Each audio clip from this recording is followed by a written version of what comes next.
From the heart of South Asia to the crossroads of Central Asia, from the turbulent Middle East and North Africa to the power corridors of the West, where narratives collide, perspectives matter and stories connect, this is Beyond Borders. I am Omar Khalid, and during the course of the show, we'll try to decipher stories in a world without borders and boundaries and discuss stories that matter to us in this changing world. We'll begin with the top stories of the day or region lines. We start from the Middle East, where US Secretary of State Marco Rubio has said a move by Israel's parliament towards the annexation of the occupied West Bank would threaten Washington's plan to end the conflict in Gaza.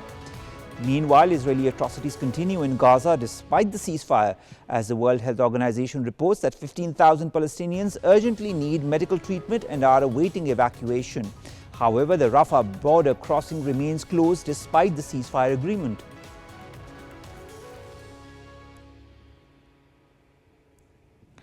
Moving on to the South Asian region, where a fresh wave of violence against Muslims sweeps across several parts of India, raising serious concerns about the country's so-called secular status. In a recent address, Uttar Pradesh Chief Minister Yogi Adityanath announces a ban on the sale of halal-certified products across the state. Meanwhile, in Rampur and Bihar districts, extremist mobs linked to Hindutva groups have attacked mosques and have desecrated copies of the Holy Quran.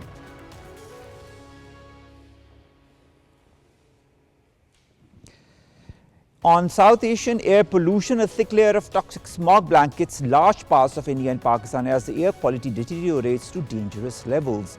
Air quality has reached unhealthy levels in Lahore and other cities in Punjab. The sudden spike in air quality index levels has been attributed to pollution drifting across the border. In India's capital, New Delhi, the AQI levels have soared to 821 following Diwali celebrations.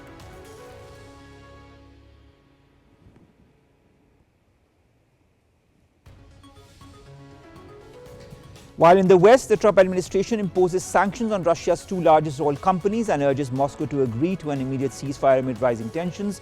The sanctions mark a major escalation in US pressure aiming to curb Russia's ability to finance outgoing and ongoing military actions. And lastly, US President Donald Trump and Colombian President Gustavo Petro exchanged heated threats after the US launched strikes on two alleged drug smuggling boats in the Pacific Ocean, killing 5 people. Trump called Petro a thug and implied he was a drug trafficker ruining his country, prompting Petro to vow legal defense with American lawyers.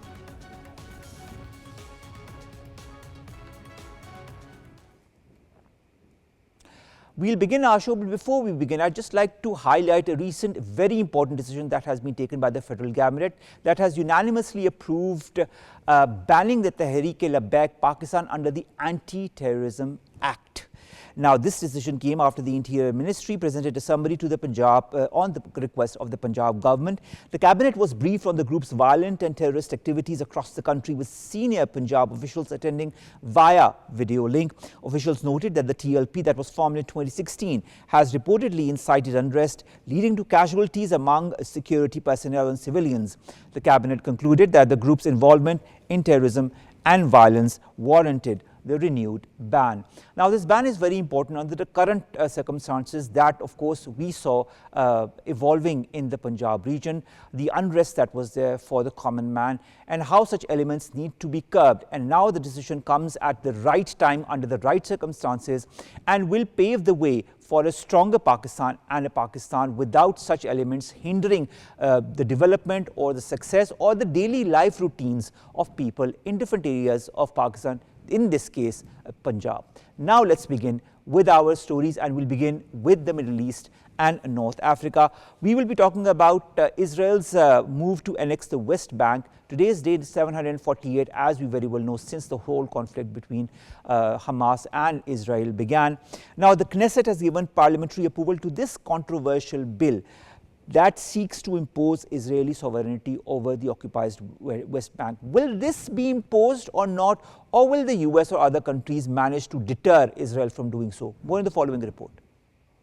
In the shadow of Gaza's fragile ceasefire, a new front is emerging. Israeli parliament took a step that many say threatens to shatter the peace. advancing a bill to extend Israeli sovereignty over the occupied West Bank. The legislation, which won preliminary approval in the Knesset, seeks to apply Israeli law to territories internationally recognized as occupied. For Palestinians and much of the world, it marks the death of a statehood dream and a direct violation of international law. The United States has expressed concern. Secretary of State Marco Rubio warned Israel that annexation efforts threaten the recently brokered Gaza peace deal. That's a vote in the Knesset, but obviously I think the president's made clear that's not something we'd be supportive of right now, and we think is even threatening to the peace deal. So Pakistan condemned Israel's attempt to extend its so-called sovereignty over occupied land, calling it a flagrant violation of international law and United Nations resolutions. In a statement, Islamabad urged the global community to take urgent and decisive action to halt the move and to hold Israel accountable. On the ground, violence continues to surge. Settler attacks have intensified, Palestinian families beaten, homes torched, olive groves destroyed. Since the Gaza war began, more than 1,000 Palestinians have been killed in the West Bank, thousands more displaced pushed from their villages as their lands are seized. In Beit Uar al-Faqa, Israeli soldiers now guard new roads built exclusively for settlers. In Ma'ale Adumim, construction resumes slicing the West Bank in half, erasing what remains of a future Palestine. World has condemned Israel's actions as a blatant violation of international law. To discuss more on this, we've been joined by Zamir Ahmed Awan, who is an international analyst and right here with us in the studios. We'll also be joined by Muhammad Nazzal, who is, of course, a Palestinian journalist, a dear friend of ours, and joins us all the way from the occupied West Bank in Jenin. We'll begin with Zamir Saab. Zamir Saab, to what extent does this move that has been approved by the Knesset towards annexation undermine the already fragile two-state solution, to which we don't even know what kind of possibility exists as far as its future is concerned, and also the international community's efforts to mediate some kind of just and lasting peace in the region? One thing this time is very different. Usually, whatever Israel do, America support it, are always provided a shield. And even the Western world also support Israel. Since Second World War, the massacre of genocide and Holocaust of Jews, the America and the West was pro-Israel, and they were thinking that they are the victims and they always protect them and support them. Israel was in a habit of violating the international law, very brutal, very aggressive, and always killing the Palestinian and new settlers, and always harming the Palestinian. But this time there is a little bit difference. Now the Americans, they want a peace. President Donald Trump traveled to Egypt to sign this peace deal. This means that he has intention to restore the peace in the region. All right. And it was not alone him. There was Western leaders, global leaders, the Muslim world leaders, and in the witness of all these people, the peace agreement was signed. This means that America is also serious about the peace. And now if Israel violates something or deviate from this agreement, I think there will be a problem. All right. Well, let's see. Let's see, because there are a lot of question marks also on whether Israel will or will not deviate from it. That is why Jared Kushner was also in Israel recently to kind of persuade Israel to continue on this very path of ceasefire and continue as per the 20-point peace plan. We've also been joined by Muhammad Nazzal. Thank you very much to have joined us all the way from the occupied West Bank. The Knesset's approval of a bill to impose Israeli sovereignty over the occupied West Bank, does it align with or directly violate, in your point of view, international law, including the United Nations rulings on the illegality of settlements and occupation? It reflects the fact that Israel doesn't pay any attention to the international law and to the United Nations conventions and resolutions vis-a-vis the Israeli-Palestinian conflict. We all know that the United Nations recognize that the West Bank is part of the occupied Palestinian territory, and the Israeli existence on this land is illegitimate, as it is not allowed to take the land of the Palestinians by force. So Israel is violating the international law, and this is not the first time it does so, as Israel used to this modus operandi, and at the same time shows the true face of Israel as a colonial occupation entity that refuses to end its occupation and refuses to respect the rights of the Palestinian people, mainly the right to self-determination, independence, and freedom. So Israel is annexing the West Bank on the ground. If you visit the West Bank today, you are going to understand that clearly, as Israeli settlements are built everywhere, and the Palestinian population are cornered into small besieged enclaves surrounded by the Israeli settlers and the Israeli military forces.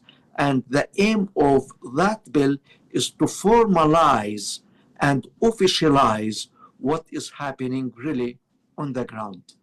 All right. Osama, I'd also like to understand what is very strange in this very decision that has been taken by the Israeli this Knesset is that Prime Minister Netanyahu and his Likud party opposed this very bill, which is very strange. But anyways, this is what happened. Maybe there's a lot of pressure by the US for this as well, as we can see. What internal divisions in your point of view exist within the Israeli politics? Because this vote has also exposed that we have on one hand the extreme right faction, on the other hand we have Benjamin Netanyahu and his Likud party or the ruling coalition. What's your take on that?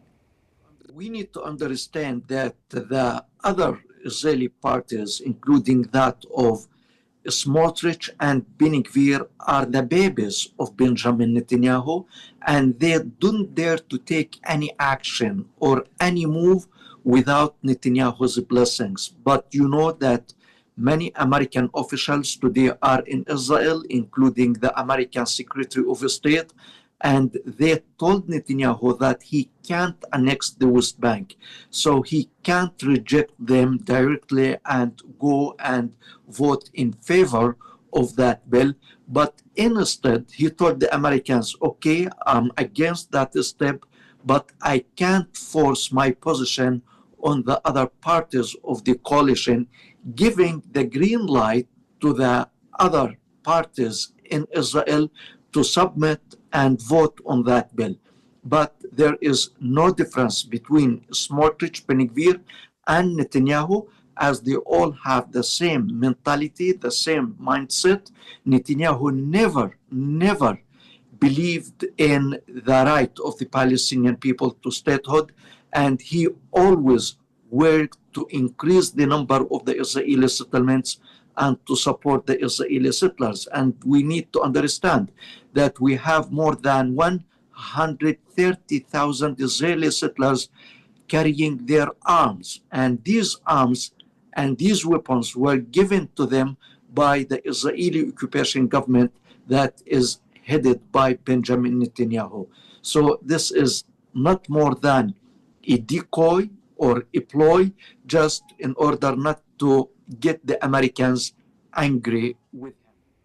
All right. Zamir Sahab, I'd like to also understand in all of this context, there has been a lot of condemnation from many Arab countries, the Kingdom of Saudi Arabia, Qatar and Jordan, to name a few. There's also condemnation that has come from the US of all quarters, that is supposed to be a strong ally of Israel.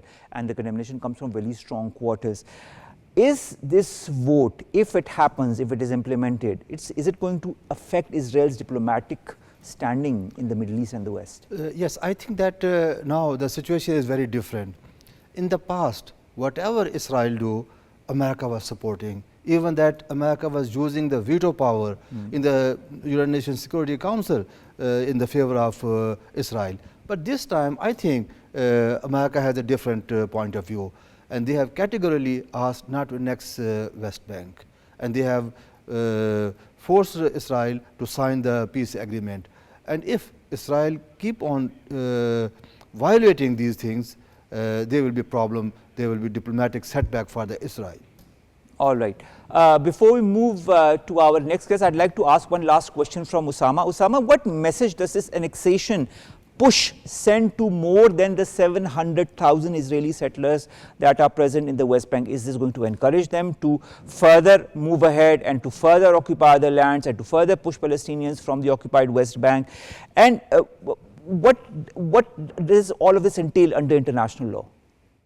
This is a clear message. It is not the first message, of course. Many messages are given by the Israeli government to the settlers every day that Israeli government is supporting the settlers. It is supporting their terrorism and their violence against the Palestinian farmers in the occupied West Bank every day.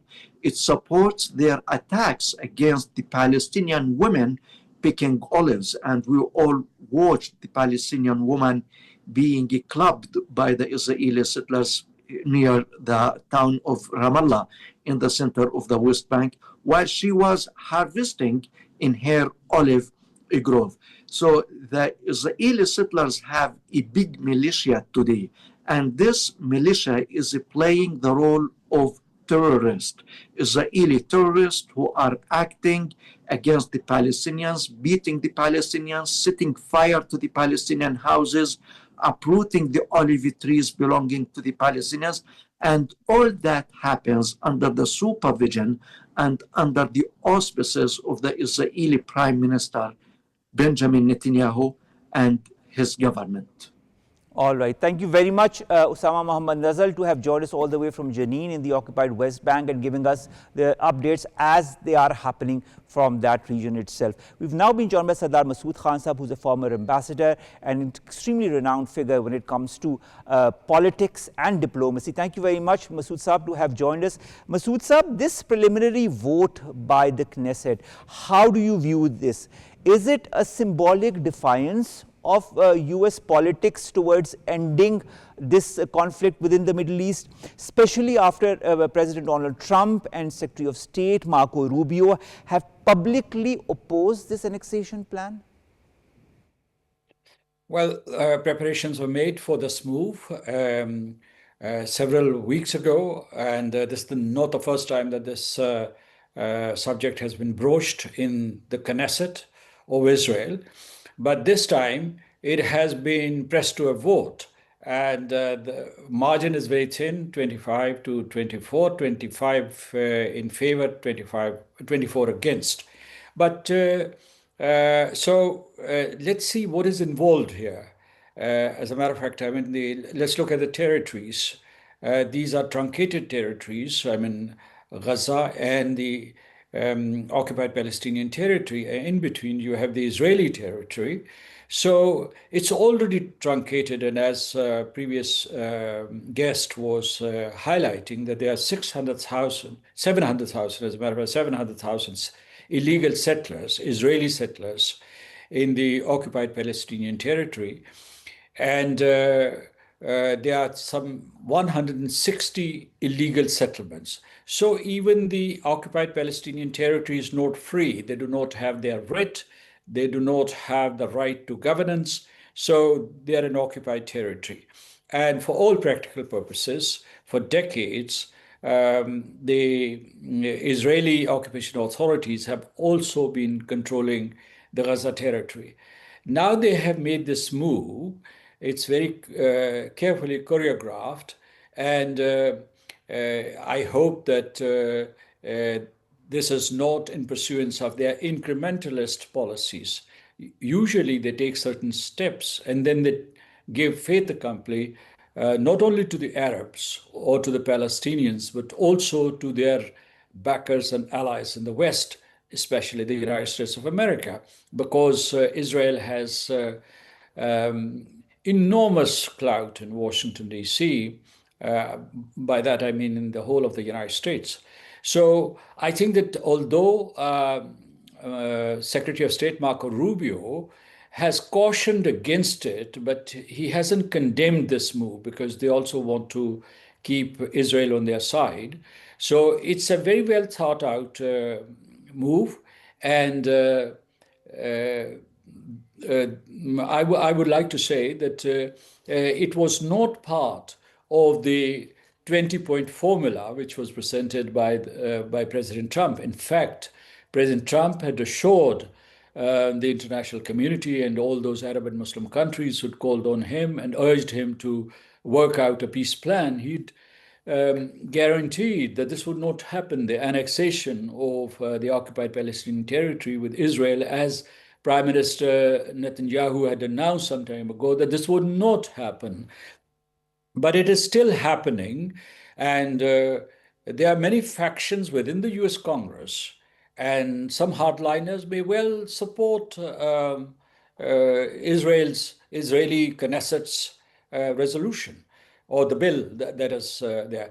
As far as Prime Minister Netanyahu is concerned, there are two or three speculations. Well, he may use it as a bargaining chip because he has yet to withdraw all the forces from Gaza. There has to be an international stabilization force. In addition, you have to have a governance structure in Gaza. So these are the steps that have to be taken, and full restoration of humanitarian assistance. So either he would use it as a bargaining chip, or he may go ahead with the annexation, because he's the one who's been announcing time and again that Israel would annex the occupied Palestinian territory, and Gaza is practically under their control. All right, that's a very interesting take that you've just given to us, and an interesting detail also in that very perspective. But so many question marks regarding this preliminary vote by the Knesset and the implications that it could have even on the ceasefire between Hamas and Israel. Stay with us, Sardar Saab. We'll now, ladies and gentlemen, move to South Asia.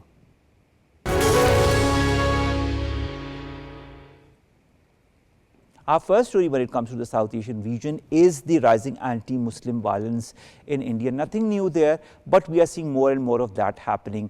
Whether this is a ploy for politics, whether this is a ploy to further marginalize the Muslims, in addition to all the other communities also that we are seeing being marginalized in India, the country that calls itself the world's largest democracy and a pluralistic country, and negates those very principles by doing exactly what it is doing through Narendra Modi, through the RSS, through the different ploys and the different puppets of Narendra Modi in different regions of India. The fact remains that India is all but pluralistic or democratic.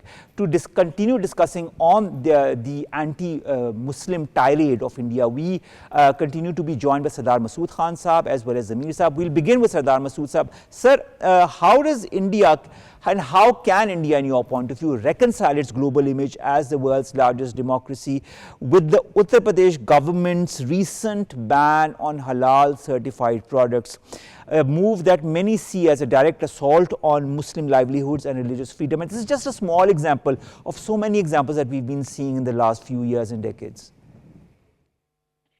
What's most atrocious and shocking that in the recent past, in the recent past few days, when Muslims were expressing their love for Prophet Muhammad, peace be upon him, they have registered cases against Muslims, and most of them are from poor neighborhoods. All they were saying, I love Muhammad, peace be upon him. So, and they have alleged that these Muslims, by doing so, were disturbing peace and security of the neighborhoods, which is not true at all. Now, as you know, that for the Muslims all around the world, the most revered figure is Prophet Muhammad, peace be upon him. And in every prayer, we, in fact, offer Darood Sharif, which is we pay tribute and prayers for the followers of Prophet Abraham and Prophet Muhammad, peace be upon him. So what I want to say is that they want to practice this kind of intolerance. The Hindus are allowed to chant whatever they like, but the minorities, and in particular Muslims, are not allowed to do that. In the wake of this development, in two cities of Uttar Pradesh, in fact, the properties of these persons, Muslims, were bulldozed. So this is another technique to impoverish Muslims. You pointed out to many practices, many illegal practices, I mean, not endorsed by the international humanitarian law, international laws per se. So what is happening there? I mean, you must have heard about Love Jihad, you must have heard about Ghar Wapsi and several other measures. But what is the most shocking part of it is that these beliefs, these prachariks or advocates of Hindutva, they believe in violence, they propagate it, they are called prachariks. So these advocates proliferate and propagate violence, and that has resulted in the lynching of thousands of Muslims in the past few years, simply because they have a Muslim name, simply because of their profession. And some of these lynchings have been live streamed. So at one point, I mean, when Pakistan was created in 1950s, early 1950s, there was an agreement which was called Liaquat-Nehru Agreement. And the intent of this agreement was that we should, India and Pakistan should watch the situation in regard to minorities to protect their rights. For instance, I mean, they could monitor the situation of Hindus in Pakistan, and we could oversee how rights of the Muslims in India are being respected. So I think that system has broken. It has never worked. But I think it is not only a matter of concern for the Indian Muslims, but the entire Muslim Ummah, the international Muslim community, where we are 57 countries, and I think that our population altogether, put together, all around the world is 2 billion people. And the population of Muslims in India is also not small. It should be 200 million. And they are denied all opportunities for businesses, for jobs in the government, for, in fact, successes in the private sector. So this is very toxic. And the Organization of Islamic Cooperation has spoken up on several occasions against these practices, but no practical measures have been taken. For instance, no sanctions have been imposed on India. And I would suggest that the Organization of Islamic Cooperation should impose sanctions. For instance, they should stop buying beef from India. India, you'd be surprised to know, that is one of the biggest exporters of beef, and yet it pillories and persecutes Muslims for eating beef, for trading in beef. So I think that sanctions is the answer, and there should be boycott of their trade. See, Masood Saab, whether there are sanctions that are imposed or not in the long run or in the short run as well, and what happens as far as the external pressure on India under the current circumstances is concerned, because India, of course, is emulating exactly what Israel is doing. Zamir Saab, what justification does the Yogi Adityanath government provide for demolishing these thousands of Muslims' homes under so-called bulldozer policy? And how does this square more or less with the Indian constitution that provides guarantees of equality? Once upon a time in the history, there was a country called the largest democracy and the secular state. That was India in the past. Modi has transformed India into authoritarian government and non-secular government. They have transformed India into extremist Hindu state. He won the election with the help of the extremist party like RSS, and there is no tolerance for any other religion, not only the Muslims. They are targeting the Christians, Sikhs, and all other minorities. Muslim being the largest largest minority is on their top agenda.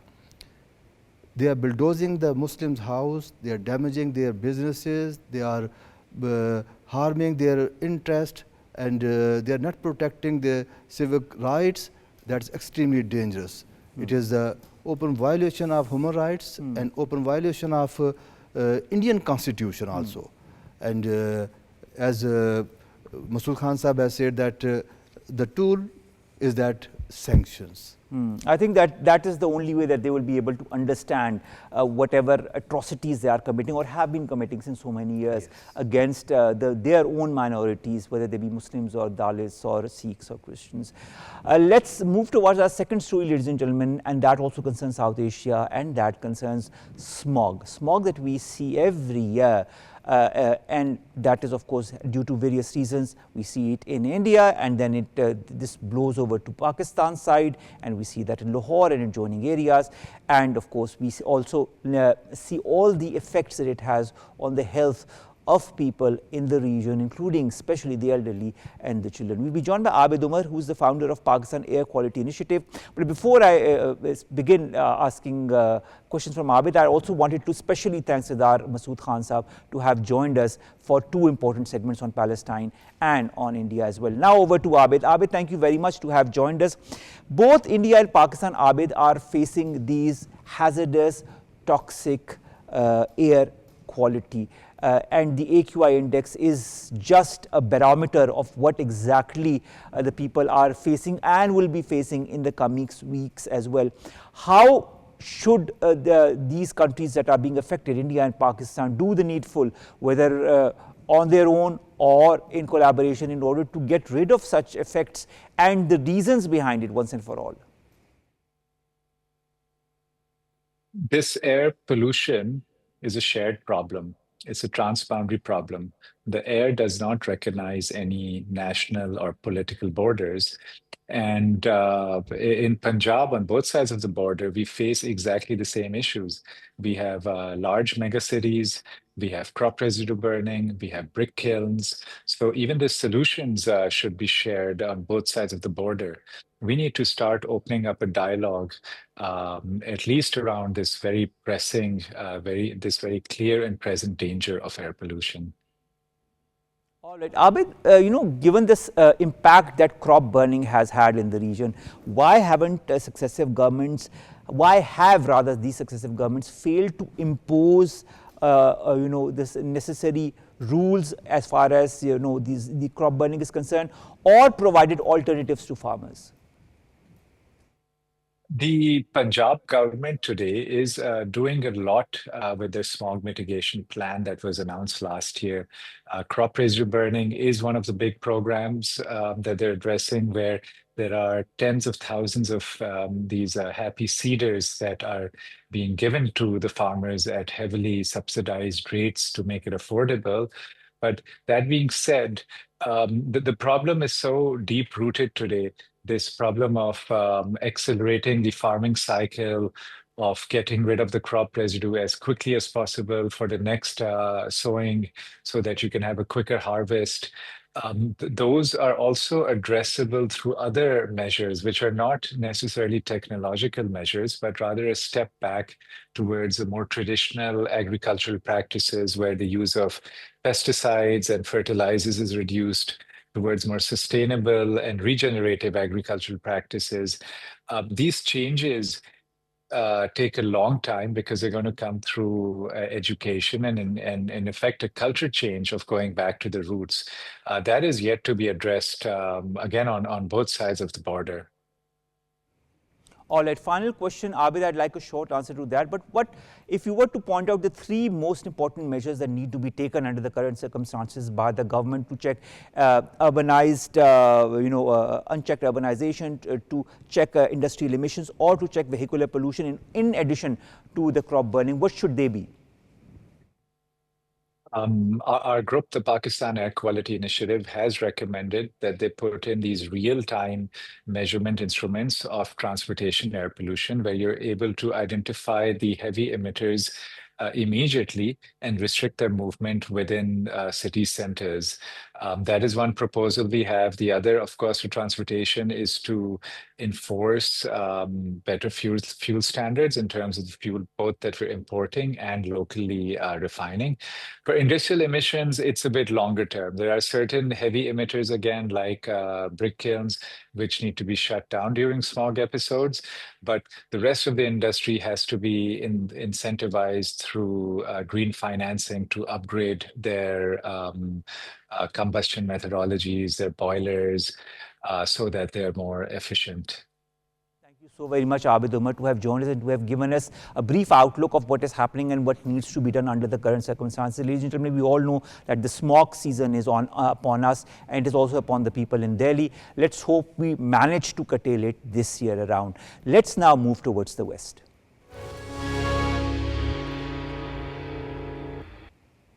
The first story in this segment around the West concerns Donald Trump, who has hit two important Russian oil companies with sanctions. And of course, this adds to the fact that he was to meet Vladimir Putin, but now Trump says he does not want to meet because it would be a wasted opportunity. More in the following report. The United States has announced new sanctions on Russia's two largest oil companies, Rosneft and Lukoil, in an effort to pressure Moscow to negotiate a peace deal with Ukraine. The move came after President Donald Trump indefinitely postponed a planned meeting with Vladimir Putin, saying talks had failed to produce results. Trump said he felt it was time to act, calling the sanctions tremendous, but expressing hope they could be lifted if Russia ended the war. U.S. Treasury Secretary Scott Bessent said the measures were needed due to Putin's refusal to end this senseless war, adding that the companies fund the Kremlin's war machine. The sanctions align with similar actions by the United Kingdom and European Union, which also approved a new package banning Russian liquefied natural gas imports by 2028. Ukraine's President Volodymyr Zelensky welcomed the move, calling it a positive signal, while NATO Secretary General Mark Rutte praised the step as vital to sustaining pressure on Moscow. In response, China criticized the EU's new sanctions, saying it had lodged a serious protest and reaffirmed that dialogue and negotiation remained the only viable way to resolve the Russia-Ukraine conflict. The announcement came amid renewed Russian airstrikes on Kyiv, which killed several civilians. Moscow dismissed the sanctions as ineffective, insisting that Russia remains immune to Western economic pressure. Zamir Saab, how might these new US sanctions on Rosneft and Lukoil, who are the two important Russian companies, reshape the global energy market in your point of view? And how will they meaningfully pressurize or not Moscow, or will simply strain global fuel supplies? What's the outcome of this sanction? What happened the previous sanctions? There is a history. The sanctions were never ever produce the required results. The sanctions are always counterproductive. It will further make angry Russia, and they will do more violations. The only way forward is the peaceful dialogue, diplomatic solution, sitting on the table, negotiating the issues. Sanction was never ever a solution. America and the West has put sanction on many countries, especially on the North Korea. They still develop the nuclear weapons. Sanction is not the solution. All right. I mean, it might have the temporary impact.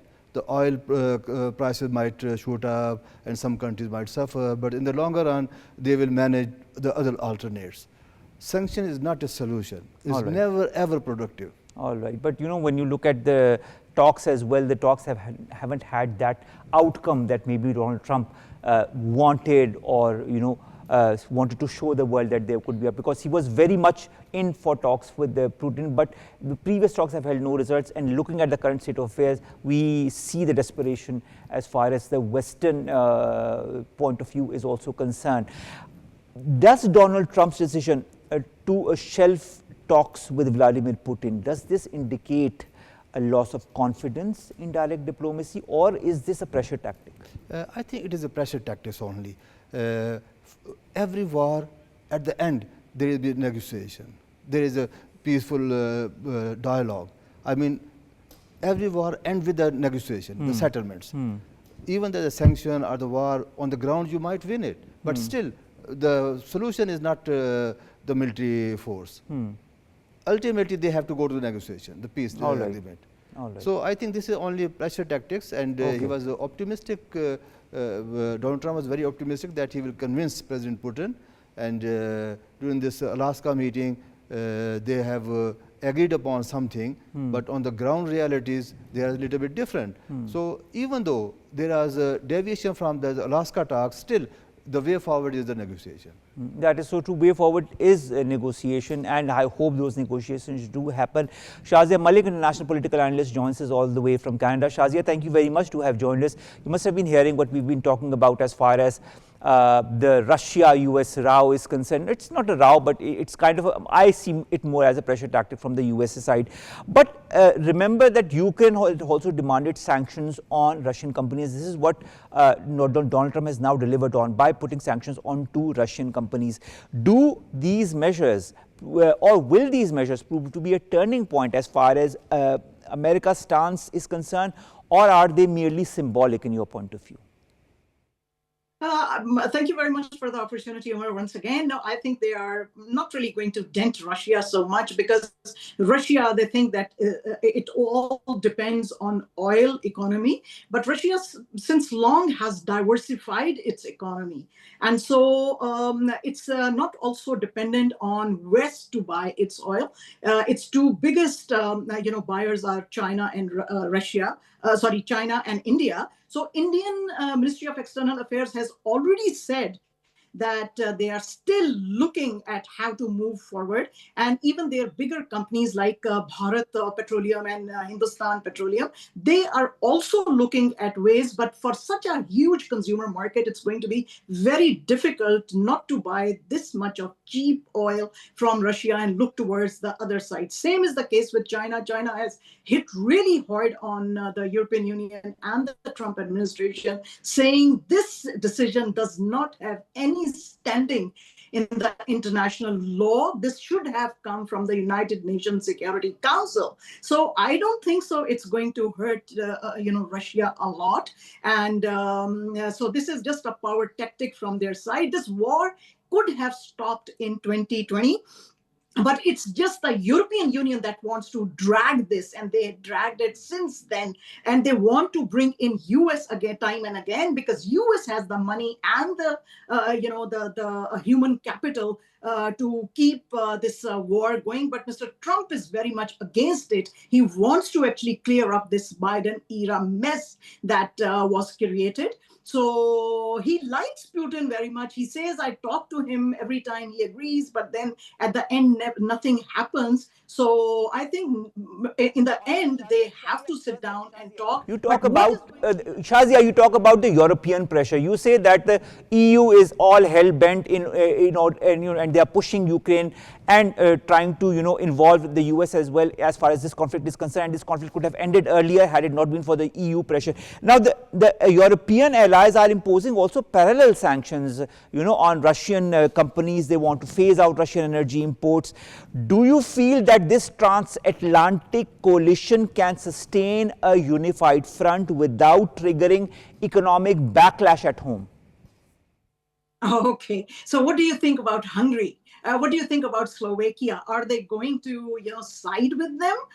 Because even the meeting between Mr. Putin and Mr. Trump had to take place in Budapest, right? Because Mr. Putin thinks that this is their a safe place, but its implications are going to be wider. For example, anyone dealing with the Russian oil companies are going to be sanctions. For example, the Chinese banks for somewhat, the Middle Eastern trade, specifically the trade in UAE. So on one front, they want to hurt Russia, but on the other hand, they are going to also hurt the world economics. And in the long term, they will also hurt their allies like UAE, I just mentioned. So I don't really think so this is going to go very far. Europeans now need to pick up their own slack. I don't really understand why they are, all the time dragging US into this. But I think finally, Mr.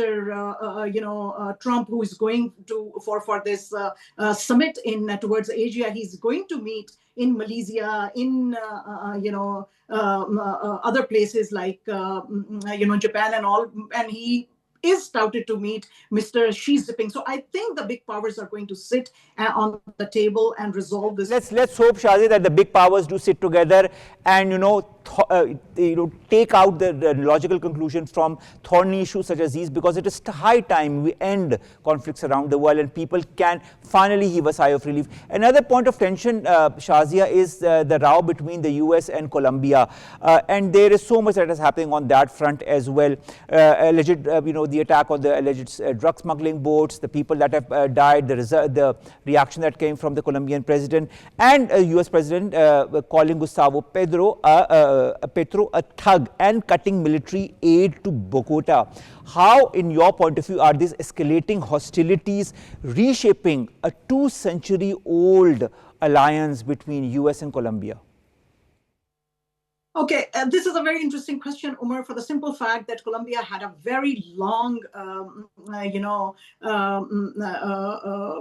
relationship with the U.S. If you remember, during the times of even Bill Clinton, they signed a deal that was called the Colombia Plan specifically. And under that, not only the Colombian military was given a lot of aid, but U.S. aid has been, setting up a lot of projects in Colombia to, make sure that these drug cartels, they don't really flourish over there. However, in the recent time, cocoa that is used in the drugs, that, cultivation has increased tremendously. And in fact, it has been coming, the drugs have been coming to the US. But the main thing over here is that now this verbal spat that has taken place with Mr. Trump. Interesting, Mr. Trump on his Truth Social wrote several times the name of the country even wrongly. I mean, he spelled it wrong. He did not write it C-O-L-O. Shazia, I can understand all that is happening from the US front, but let's also hope that some kind of resolution comes from this and that both the countries realize that the only way to move forward is through a negotiated process, as Zamir Sahab has also pointed out, and move towards some kind of a negotiated solution. I think solutions are the inward nowadays with all the conflicts that are happening across the world. Thank you very much, Shazia, to have joined us. Thank you very much, Zamir Ahmed Awan, to have joined us in the studios. Ladies and gentlemen, that brings us to the end of this very episode of Beyond Borders. This is our last show of the week, but in the coming weeks as well, we'll continue to bring you stories from a world without borders, without boundaries, and stories that matter in this changing world. Allah Hafiz, and have a great week ahead.